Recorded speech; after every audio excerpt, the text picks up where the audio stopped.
Disavowing's dead. Almost.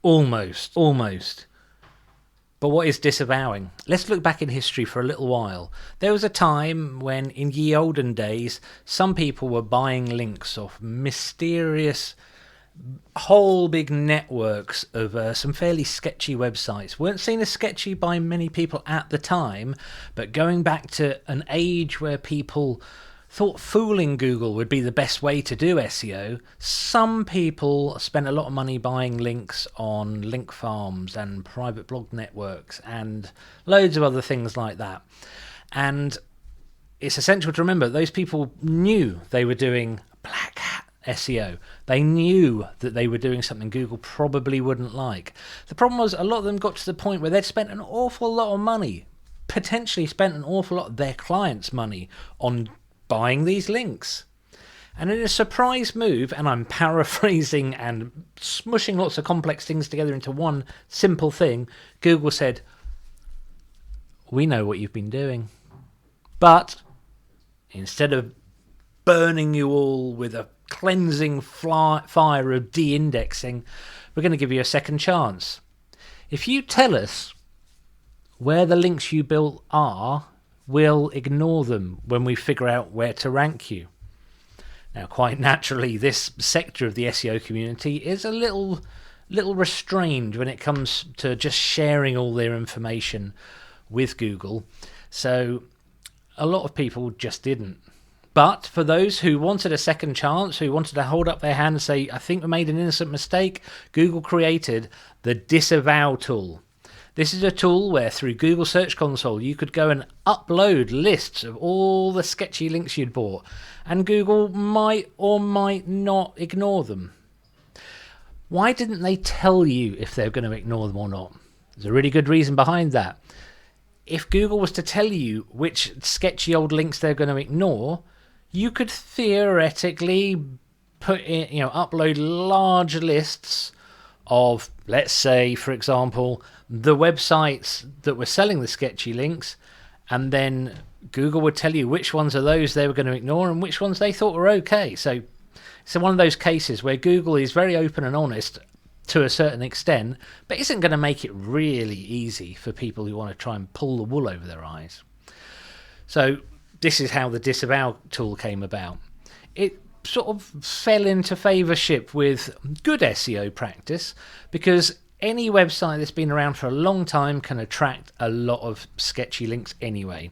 It's just the way the web works. If you've looked at your backlink profile, and you should, you'll find there is all kinds of junk in there, just completely meaningless stuff.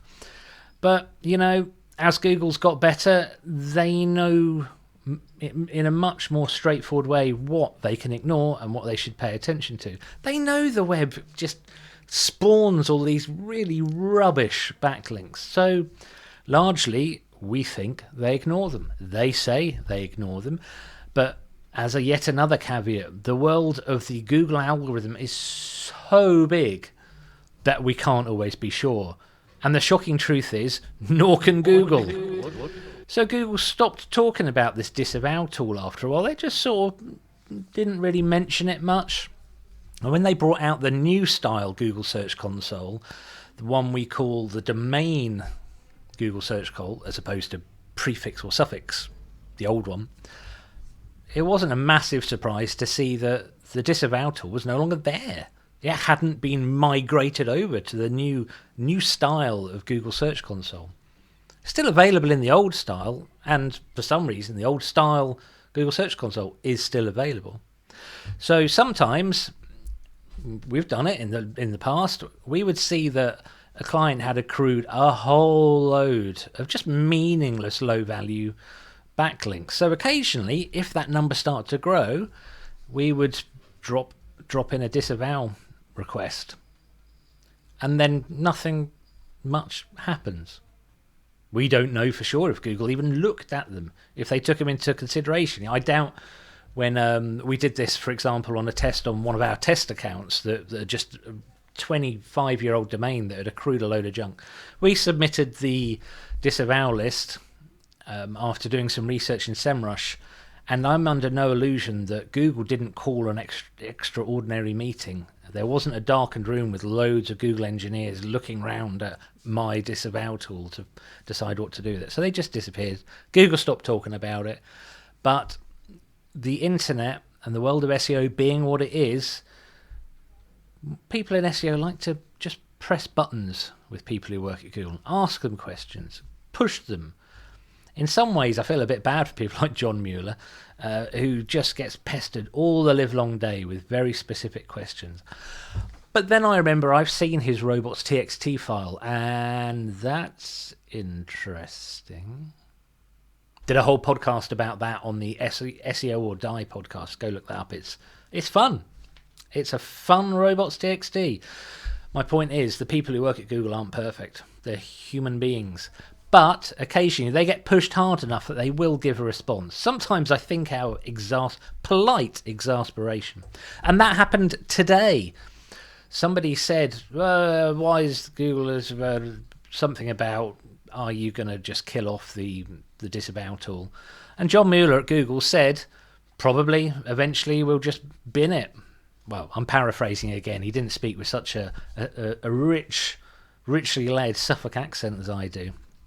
But he said, and I'm now quoting, if you've had a manual action for link spam, or if you're certain you'll get one if somebody looks, then disavowing can make sense.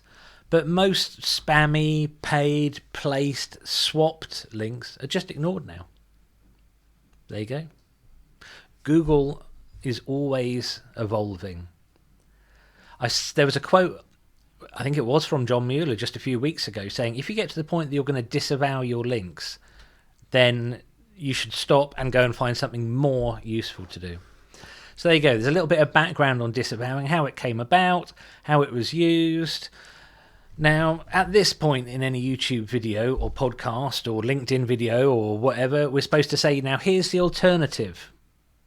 In this case, I think the alternative is well established. Don't buy crappy spammy links. There's the alternative. Build good links. Earn links. Don't buy them.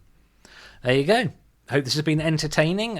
Please let us know if you violently disagree with anything I've said today. Let me know in the comments.